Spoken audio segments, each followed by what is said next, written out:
Promote a culture of inclusion, supercharge your communication, and unleash the full potential of your teams and leaders with the Inclusive Handbook collection from the Diversity Movement.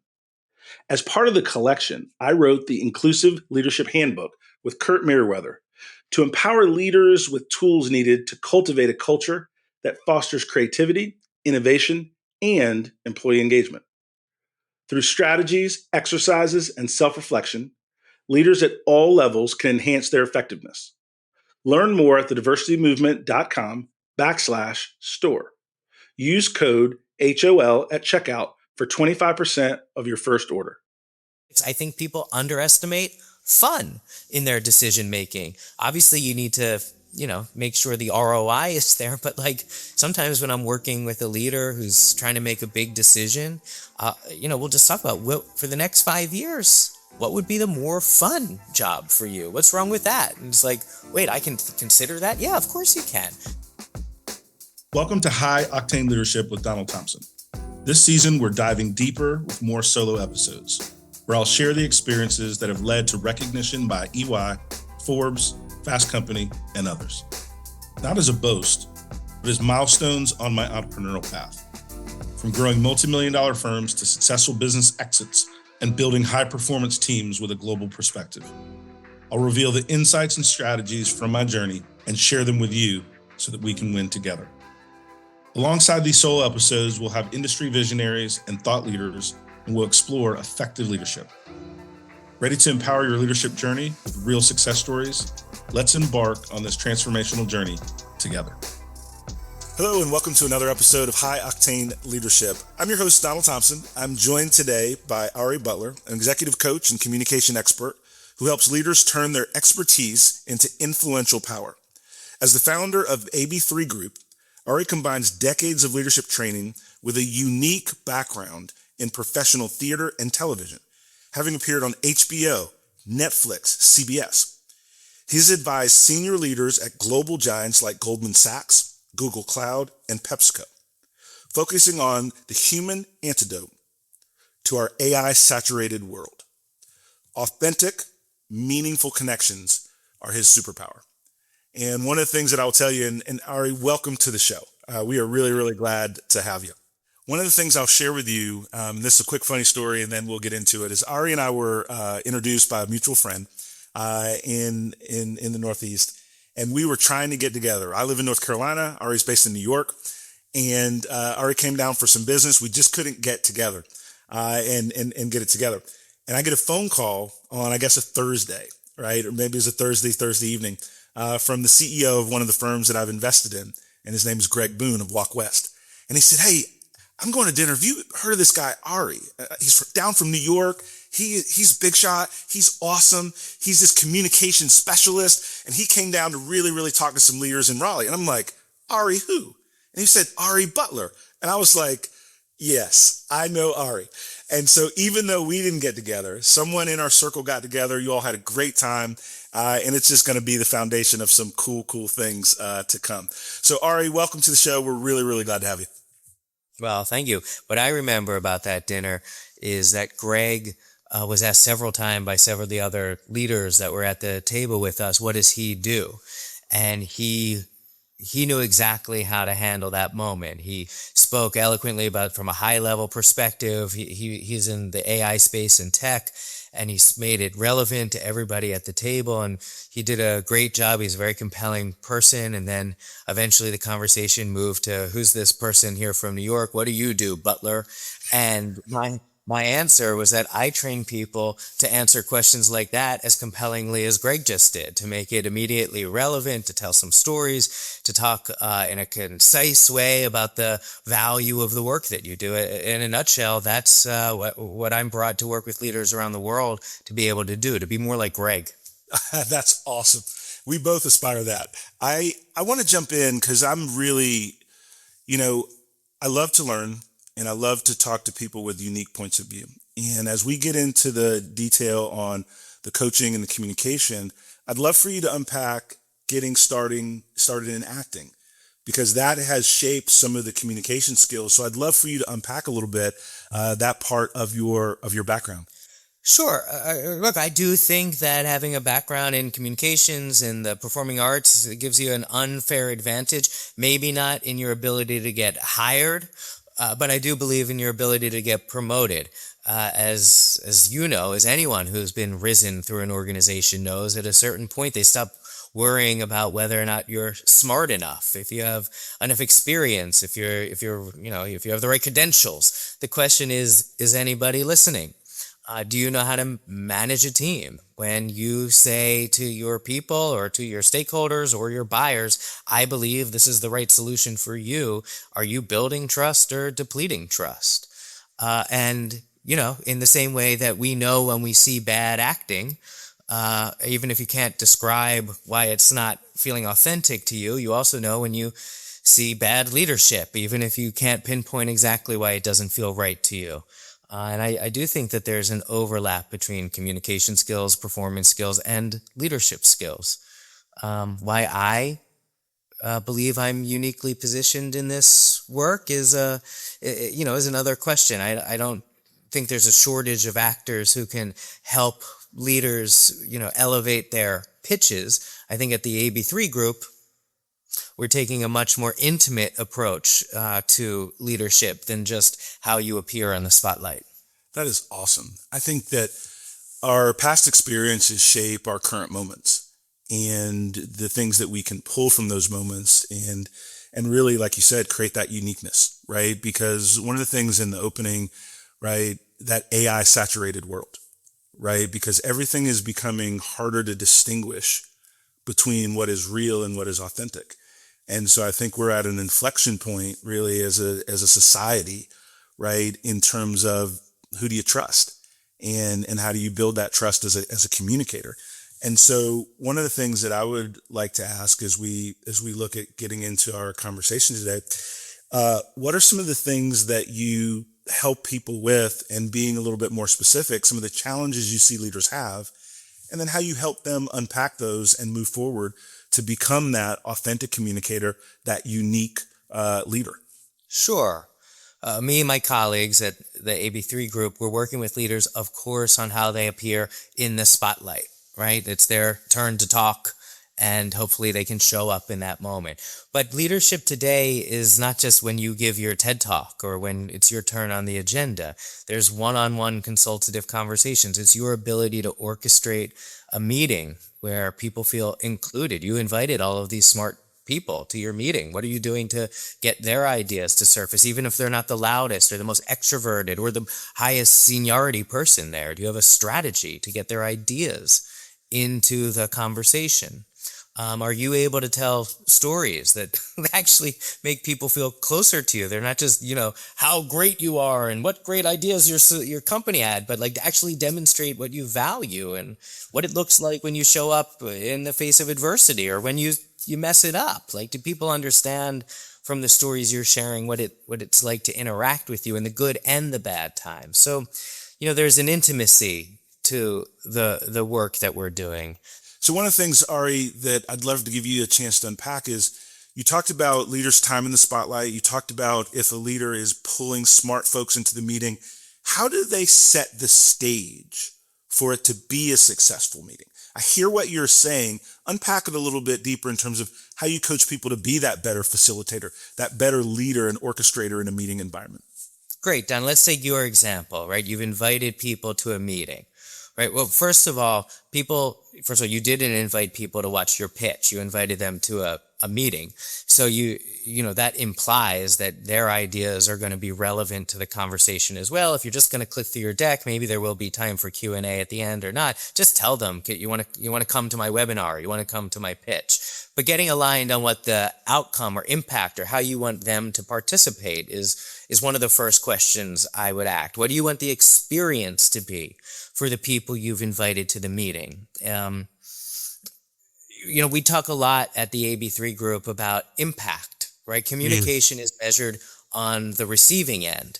So are you as a leader trying to create urgency, or are you trying to create calm, right? That question alone will fundamentally change the way you show up. And by the way, it's not an acting class. When you're arguing politics with your father-in-law, or when you're sitting bedside with your grandmother, or when your nephew scrapes his knee, or you're rooting for one of your teams, you show up authentically but wildly different versions of yourself. So I'm just asking leaders, what does it look like when you're welcoming people into a conversation, in the same way that if I said, hey, Don, you want to get nachos later? I would authentically know how to do that versus, if I said, okay, so what questions do you have? Like immediately you're sending a message from the way you're communicating that you're not really open to their ideas. And then there's the ways that you facilitate, that you invite people to participate. If it's a decision-making meeting, it's useful for people to know that the decision is being made by me, the boss, or at the end, we're going to vote, or in 2 weeks, I'm going to let you know based on this consultative conversation what has been decided. That'll dictate the way people behave. If it's a brainstorming meeting, what is your mechanism for bringing ideas out? Because you have 30 people on your call. A brainstorming meeting doesn't work if you just say, okay, let's go top left to, top right, and then down each row and here everyone, that's not a recipe for engagement. So look, we come with, I believe tried and tested methodologies to approach a circumstance like the one you presented, Don. But the real question is always, what impact are you trying to have? Because any consultant that tells you there is a right way to do it you should fire that person. It all depends on what you as the communicator are aiming at and what the experience is on the other end. That is powerful. One of the things, Ari, you've worked as an actor, and there's a lot of pressure in the things that you've done to get it right, to be on in that moment. You've also worked in the executive space where there's a lot of pressure to deliver and a lot of demands on those executives. How do you work with people on managing their calm, managing their message in very high pressure environments, right? Because a lot of times that it's not that the executive doesn't know how to manage the meeting, but we all behave sometimes differently when the pressure is the highest. How do you help people when we add that pressure level to what we're doing to stay in the moment, in the right tone, the right context? Yeah, it's a very personal question that you're asking, Don. The answer is that it depends from person to person, and too frequently we see people taking other people's answers to this question. And I mean, it's good to test those things on, but like what one pitcher does on the mound, his or her ballet of spitting and touching or whatever they're doing isn't going to be what works for you in the green room before or the conductor drops the downbeat. So finding your specific answer to that question is paramount. I'll tell you this, I work with many leaders who I'll say, what do you do to prepare? At the AB3 group, one of our core approaches to this work is called the ready position of leadership. And the reason is because, I'm not much of an athlete, but when I played Little League, you could do as many sit-ups or, review the plays. We'd be sitting there, okay, if the ball comes to me, I throw it to second base. And for those of you that aren't baseball fans, you'll adapt this metaphor to whatever works for you as well. But you would get into this ready position, which was about being agile, right? Your glove up, your balance on your toes so that the crack of the bat, you were ready to go and whatever. Of course you've thought, what is the logical maneuver that I would make? Where should the ball go if it comes to me, right? Of course you needed to be quick and fast, but what you were preparing for was so that in that moment, you were able to show up for yourself at the highest level. So frequently in my work, I ask leaders, what do you do to prepare? I'm not talking about what coffee are you drinking this morning. I mean, in the 5 minutes before you log online or you walk into a room, what are you doing to prepare? And often I'll hear about breathing and meditation, and I'll hear about lying on the floor, and all of that's great. Unless you've been getting feedback for the past 5-10 years that I wish I was getting more passion. I wish I was getting something that felt more You're preparing for something that nobody's asking you for. So it's important that we recognize that we have to be preparing our mindset for the mindset we need to be in. Athletes prepare to dominate. Like a soldier, They prepare to go into battle, right? It's a very different thing than how an actor prepares, who from 5 minutes to 5 minutes has to be consoling, has to be empathetic, has to be authoritative, has to be irate, has to be in love, moment to moment. So actors, like leaders, have to be able to prepare for a range of different mindsets that they need to be in from, scheduled meeting to scheduled meeting throughout the day. I love that answer. And I'm going to tell you why specifically. It's a gap in how leaders are prepared and trained. You talked about preparing for a moment, and then we expanded it to how leaders are driven. Most leaders are promoted because they're a star engineer, they're a star salesperson. But most people don't build in the complexity of having to change, right? The mask that you're wearing, change the persona that you have, right? Different than meeting with your executive peers, meeting with your team, meeting with a vendor, meeting with an outside board member. All of these moments require a different tonality, tempo, right? And that is not something that is typically delivered in the readiness programming for leaders. And then we are surprised, right? Why sometimes people show up the same in every moment. And then that feedback is a little all over the map. So I really appreciate that understanding and the way you delivered it in that context setting, right? Like that's super important. That's awesome. First of all, people are rightly promoted for those reasons, for their expertise. And then they discover that the skills, what is it, the Peter Principle, got them where they are and what they need in the moment that they're in. It's the same as when you're giving a performance review to somebody, that person didn't wait, and you have some, hard feedback for someone. That person didn't wake up and say, today I'm going to make it hard for my colleagues to perform at the best. Today I'm going to ask questions that's going to annoy everyone. That person probably got feedback from their first or previous manager that said, we would love to hear more from you, or we would love, we feel like, don't hold back. And they believe they're showing up in the way that they were coached. They have a belief structure that says behave this way. They're not usually they're not trying to sabotage your workflow. One of the things that you talk about, and I want to get your view and define this for our audience, the AI antidote. Yes. Right. And so I want to give you plenty of space. So I'm not going to do an over build up. It's just to say to our audience that we're all aware of the tsunami of how AI is dominating daily conversation. The media. I can't believe we've gotten 17 minutes and we're just now. And we're just now talking about it. Yeah, that's an odd change. And so I'd love to hear you unpack, right? What is the AI antidote? First of all, it's not anti-AI. I mean, you'd be committing career fallacy, career suicide right now if you're not in sync with what's happening with AI. I teach human-to-human interactions, but I love utilizing these tools. It's, as a business owner, it saved me a lot of time and definitely a lot of money with these tools. I'm impressed and totally bought in. When I talk about the AI antidote, it's as a counterbalance to what's happening in the world. There is no reason that anyone should trust that when you're reading an email, looking at a deck, even reading spreadsheets and the complex business analysis that people are doing, that you're actually seeing the thinking of the human beings that you're talking to. I'm not being too cynical, but we all have been given these tools that has elevated our ability, not just to have, spell-checked emails, but also really well-written, thought-provoking, beautiful metaphor emails. If you're not using it, you're behind the curve. The problem is that then you or your team has to walk in the room. And you're either living up to those standards that you've set using that technology, or you're falling short. And that's a trust gap.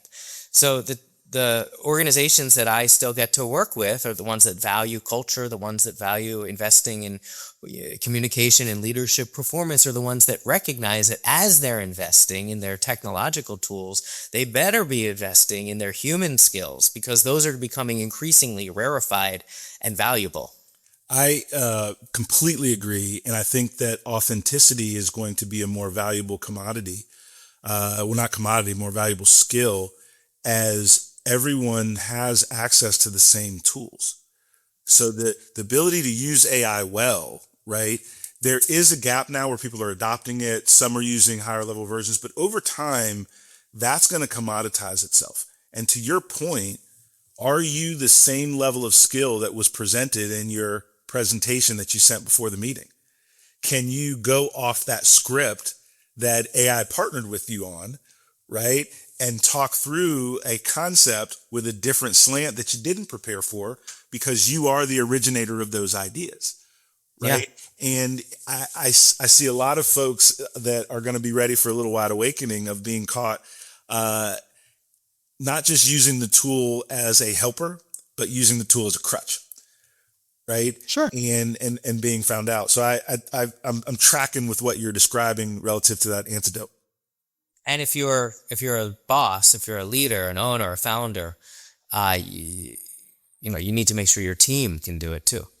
What do you see? And I've got some questions, but I want to extend that, because what you just talked about really quickly is not just you as an individual, but your team's capability, right, to rise to these new levels of expectation that are out there.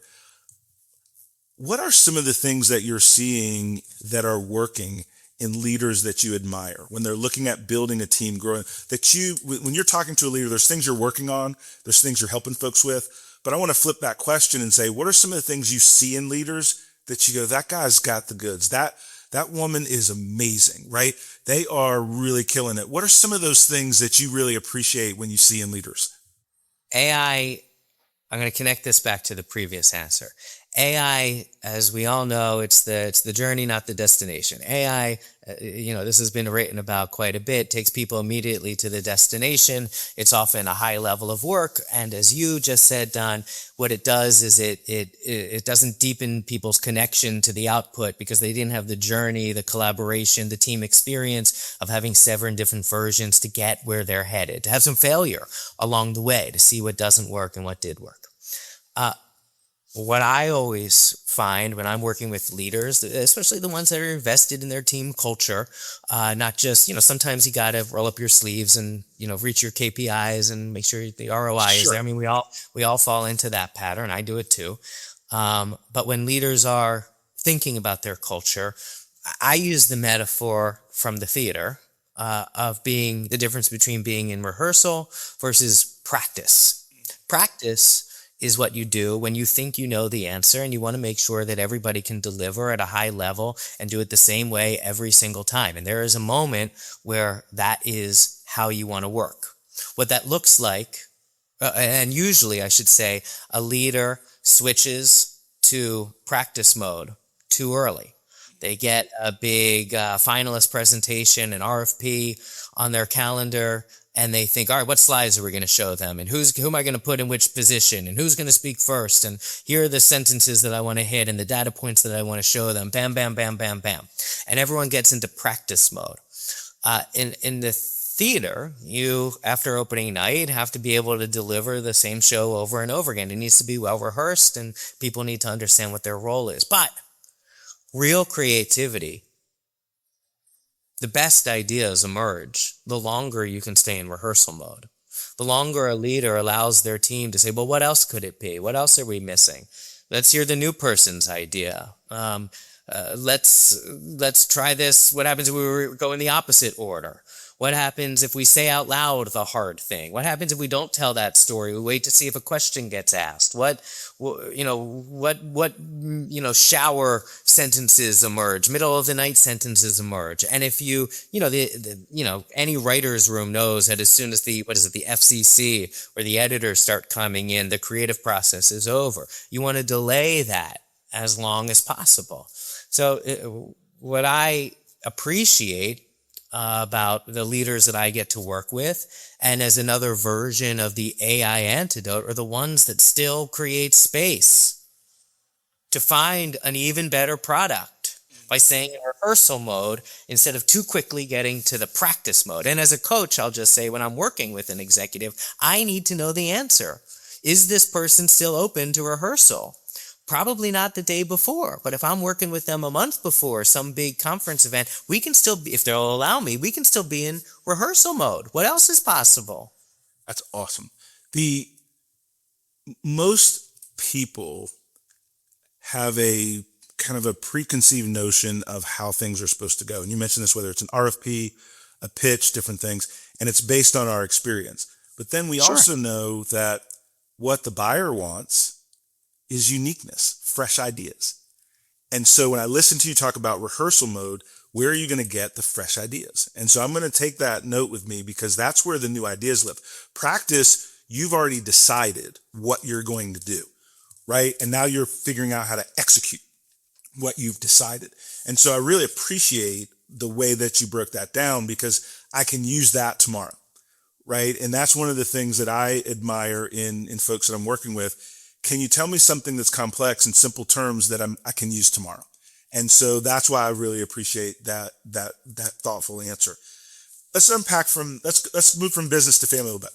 So you live in Manhattan. Your wife is also a creative Broadway director, 2 sons. How does being a highly creative household, right, impact your philosophy of leadership, creativity, and all the things? Well, look, people value and make decisions based on many different motivators. You work and I work with people that are working at global conglomerates. They have their 401ks and they know their retirement. They have the illusion, all due respect to all of you, the illusion of certainty. It can all go away and often does quicker than you can believe. But those decisions are made to fill a need for certainty. Don, you're an entrepreneur, a business owner, and my understanding of your history is that you made a shift out of that world because probably you had a need, like I had a need, to be more in a creative mode. I would say that motivation, unlike certainty, is more motivated by originality. I want to do new things. That's every right. week. I have new projects. I want to find a way right. to people. I want to work on teams, but I do like the idea of having new people on those teams, every, meeting to meeting, every couple of days, every new project. So, people make decisions differently from one another. Some people, by the way, are dedicated to purpose. They want to feel like they're leaving the world that dinner you spoke about with Greg, that was brought together by someone that was in public service. That's a very different need that's being fulfilled than someone that's looking for respect, that want to be in the spotlight, that want to feel like they're the ones that run for office. Not that they're not also hopefully motivated by purpose as well, Sure. But they're the ones that want to be the lead of things. Like the theater, once you can let go of the idea that being in the theater means that you're in the spotlight, you can live a really good life. Some people get to be in the spotlight, but there's also a lot of people that love being a part of that community. Yeah. Right? That's another motivator. They just want to be around good people that are working on fun projects. I think people underestimate fun in their decision making. Obviously, you need to make sure the ROI is there. But sometimes when I'm working with a leader who's trying to make a big decision, we'll just talk about for the next 5 years, what would be the more fun job for you? What's wrong with that? And it's wait, I can consider that? Yeah, of course you can. So, as I think about what motivates me, what drives me, it's much different in my now 40s than it certainly was in my 20s. And I know that was true for you, Don, as well. But I haven't built a life, and my wife hasn't built a life based on certainty. Those of us that are in the consultative or gig economy, most of us don't have anything on our calendar 3 months out. You just go through life trusting that people are going to keep inviting you places, and based on what motivates you and how you want to build your life, it's often those motivators that are dictating your decisions more than some, worldview or grand plan. So you help people get their messages across that lands with audiences better, right? How do you help people when the message doesn't land? Oof, right? Brutal. How do you when they've done the rehearsal, they've got to practice, but for whatever reason, right? In that moment, it's not landing. How do you work with people to prepare them for that type of situation, and thus to minimize it happening again? First of all, beginning with curiosity is always useful in these moments for them as well. Is it that they're towing the company line, and the company line just like mathematically or just doesn't resonate, or the numbers don't add up, or they just don't believe what their heart isn't in what their company wants them to communicate? Or in the context that I'm describing, those are powerful examples. When you're communicating and your message real time is not landing in the room, you're not getting the response, the feedback, right? Your joke isn't landing, right? The strategy you're rolling out, people are nodding, but they're not rallying with you, right? Yeah. How do you help people manage those moments to where they don't just completely lose the moment, but they can potentially make it the best they can in that moment? Yeah. Well, what you're talking about, I would say, is everybody's nightmare.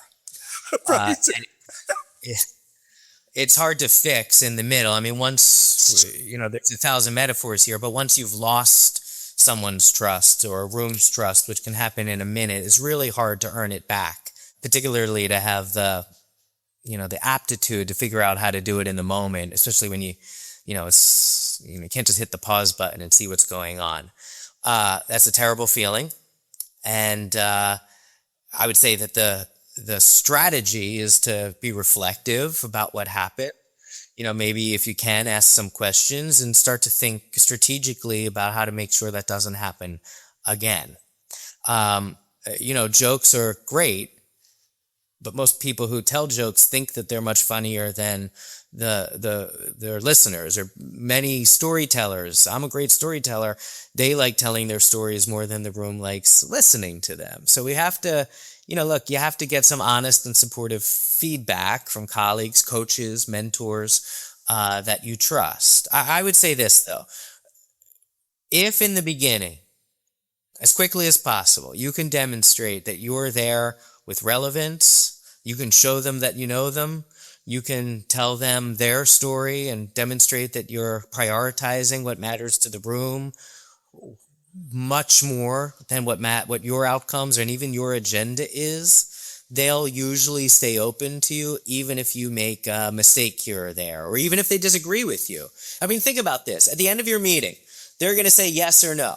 They're going to say, we like that idea, or we don't like that idea. But they can say no to you and say, gosh, I hope Walk West sends us somebody else next time. I hope Don has somebody else on his team that we can meet. Or they can say, you know what? We're not going to go that route, right? What Don and his team recommended, we're not going to do that. But I've loved interacting with them. They feel like they would be great allies. I think you can establish that even in the first few moments, regardless of if you land the account. The question is, are you landing the account in 2028 because of the trust you built? But you're right. If you lose the room, it's probably worth just thinking through how you approached it in the first place and arming yourself with a better strategy. Usually, if you want different outcomes, you have to step into different patterns. So I wouldn't just keep doing what you're doing. Yeah, I think that's true. I'll give an example of one that happened to me. It was a few years ago, but I still keep it in mind, and it keeps me humble, and it keeps me in that preparation and that rehearsal mode to really understand the audience and the timing of that audience's readiness for what I'm describing. I did a virtual presentation to an executive leadership team, global business, and this did not go good. So I'm going to tell you this. This is not where I win in the end, right? This is one where I have learned in the end, and I'm better in other places, right? These are the stories leaders need to tell. Their teams need to hear these stories. So everyone who's listening, we're about to learn something really important. And so I prepped and went through with my stakeholder, the presentation and everything. Green. This is going to be amazing. All the things, right? Come to find out, my presentation slot was right after the financial review meeting for the leadership team. Numbers weren't good. They were having to discuss layoffs, and the CEO was not into the topic I was describing, right? So now, how did I learn from that, right? And then I went in doing my thing, man. I'm doing my thing, and the leader in the room is just sitting there like he is pulling, like I'm pulling teeth, like I'm doing dental work, right? So I know I'm losing. I'm like, this is not. They're watching him or her as much as they're watching you. Right. I'm like, this is not going good. Ari, this went so bad, I didn't even charge them. Right? I just said, forget it. I just said, keep your money. Right? Like, just keep it. But the thing that I learned, and I do this much better today, is I don't typically do briefings with the C-suite and the CEO in particular without having a 15-minute check-in with the CEO. My learning was I took the stakeholders that were right below the C-suite, and now I ask, listen, this is a pretty important meeting. You all are paying a significant amount of money for me to come in, right? Let's get 15, 20 minutes and let's walk through the agenda, the topic, the timing with the CEO so I can get some feedback and some tweaks. And what that single thing has done for me over the years is, number one, I get a little more face time with the person in charge. That's helped me navigate. But number two, and this is the thing I want to share with my audience, CEOs and business leaders are really clear of what their hot buttons are. And they will tell you when given that space to ask. And I'll ask, when we have this hour, what are the 2 or 3 things you want to be sure that the team walks away? And then I make sure I manage those key critical moments. So even now, if a presentation isn't my most dynamic, isn't the best thing I've ever done, I've hit those 3 points. I've made sure we went through, and I always, and what it's done is raise my floor for what a bad meeting looks like. My floor now for a tough meeting is a B minus, and I still can get to an A plus, because you never can control the dynamics and what's going on and all the things. But I tell you, that was not an amazing moment, but I learned from it. Yeah. Well, we don't get through life, unbruised. That's right. That sounds terrible, but the learning is important, and I'm sure the room gained a lot from whatever you shared as well. Look, there's a difference between what it sounds like you did, which was prepare what I want to say. I know the topic. They invited me. The CEO is signing my check. I'm going to go up there and I'm going to say what I want to say. You're preparing to demonstrate your high level of competence, and it makes sense. When we work with leaders, we go through a process of preparing for impact, which is quite different, right? Preparing to be influential. And what you're doing by talking to the CEO, what are your careabouts? What are your hot buttons? What are your no-goes? Is how you not just prepare to demonstrate competence, but prepare to be influential. There's one other piece that I'll add.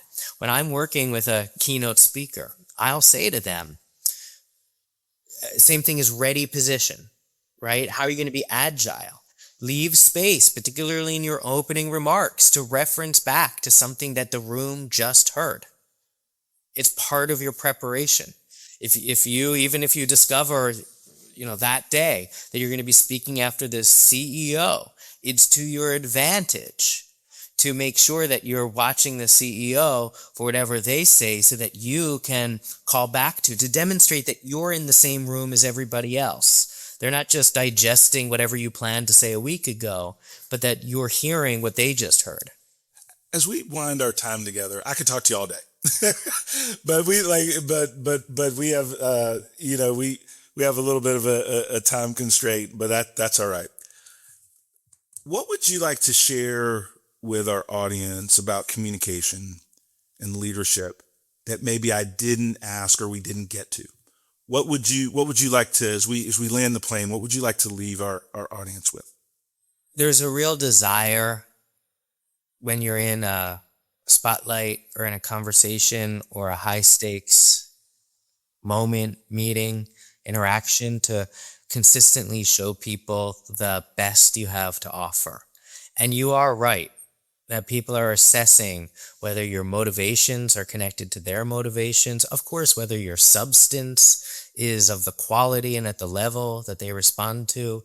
And if you're feel like a credible person because of the way you interact with the questions they ask, of course, the stories you share, your ability to show up in that moment, to not collapse under the weight of that spotlight.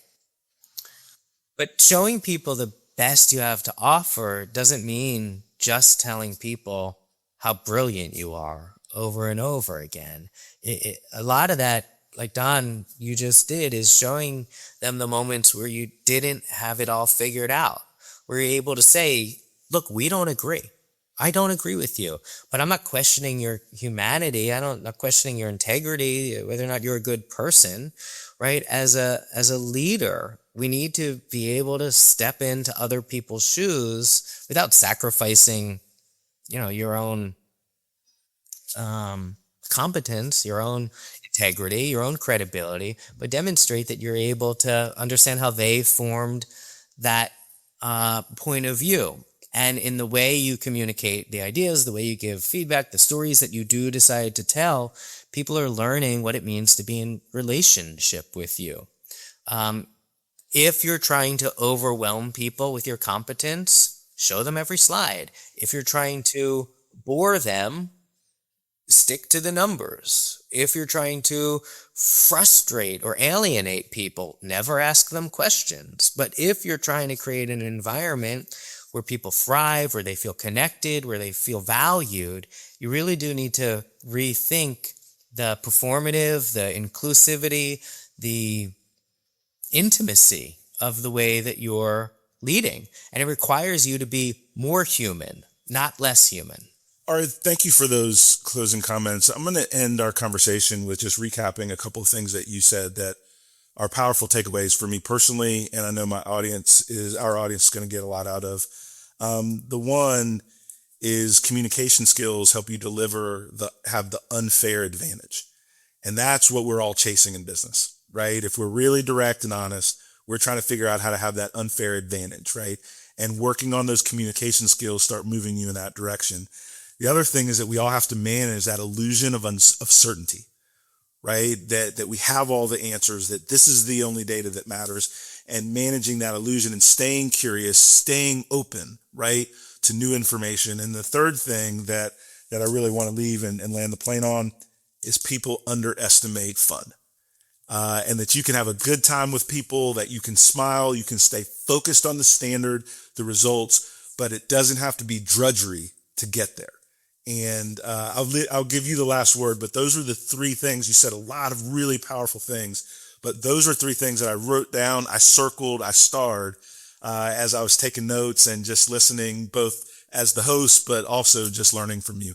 And so I'm going to give you the final moment as we sign off. If there's any last words that you'd like to say to the audience. I recently lost my father. So I've been thinking a lot about my relationship to him. And he taught me something early on. He asked me to replace the light bulbs on our roof. I grew up in the suburbs, not here in Manhattan. And we used to have a roof that came to like a point, and at that point there were floodlights that shone onto the yard. And for whatever reason, he determined in my teenage years that I should be the one to climb up on what's that kind of ladder where it's not like this, you push out one end, you lean it against the foot. A draw ladder maybe. Anyway, and I was to climb up and do it. And I'm brave in a lot of ways, but I'm not tough. And, going up on a rickety ladder, it didn't feel safe to me. I had to tell my dad I wasn't like a snotty teen, I don't think. I was happy to help, but I just didn't feel safe or comfortable doing it. And I remember feeling like this is a no-go for me. Ask my sister, find somebody else. And he looked at me and he said, if there was an audience here, you would do it. And when I say that people have to figure out what it takes for them to walk into a room or into a spotlight, into a meeting and show people the best they have to offer, and it's a very personal decision, that's really what I'm talking about. He was right. If I have eyes on me, I know my superpower, my supercharge. When somebody throws me a ball, I can catch it. I have spidey senses on stage in front of an audience. I can hear things different. I can find the jokes. That's just what's become true for me. And every single one of you has some superpower that you can tap into or not. But it's your responsibility to figure out how you get there so that your best days and your worst days aren't an accident. My dad helped me figure that out really early on. Whether there's people in the room watching me or not, when I'm not feeling brave or safe, or I have to do something that feels hard, I imagine an audience, eyes on me. Now, I know that that wouldn't work for all of you. I know that. But that's not the point. High performers know what works for them. And when I'm working with the leader, one of the most meaningful things we think about managing mindset, is what does it take for you to show people the best you have to offer in the moments that matter most? It's a very personal exploration. I am going to let that be the last word. Thank you for sharing that openly. Thank you for that that closing. Ari, how can people get in touch with you? Great. Because I want to make sure that, as people are enjoying this moment and they're hearing the unique way and the unique perspective you're putting on communication, on leadership, how can people get in touch? Thank you so much. The AB3 group, if you put a www. and then the ab3group.com, you will find us. You'll find us at that same title on LinkedIn. And you can always reach out directly to me at ari@theab3group.com. And it would be my pleasure to continue this conversation with any one of you. Ari, this has been a meaningful conversation. What stands out is leaders who make that great impact aren't the ones who try to sound to be perfect. They're the ones who show up with clarity, presence, and trust that really matter. That's what we're trying to do at High Octane Leadership. We thank you for being a part of our team, a part of our network now. We're not only friends now, but we're a part of each other's team. And so if we can help one another, it's not whether or not we will do it. It's just how do we get it on the calendar and get the timing together. And so what I'd like to say to our audience is this has been great. Thank you all for trusting us with your time and your energy and listening to us, and DT over and out. Make it a great day. Thank you for joining us on High Octane Leadership with Donald Thompson. Today's episode is a step in our collective journey towards leadership excellence. Remember, every story we share and every insight we gain is a piece in the puzzle of our leadership journey. For more insight and detail, hit the subscribe button so that we can stay connected. For deeper information and more episodes, go to donaldthompson.com. Continue to lead with vision and purpose, and until we meet again, embrace your role as a high-octane leader in the ever-evolving world of business.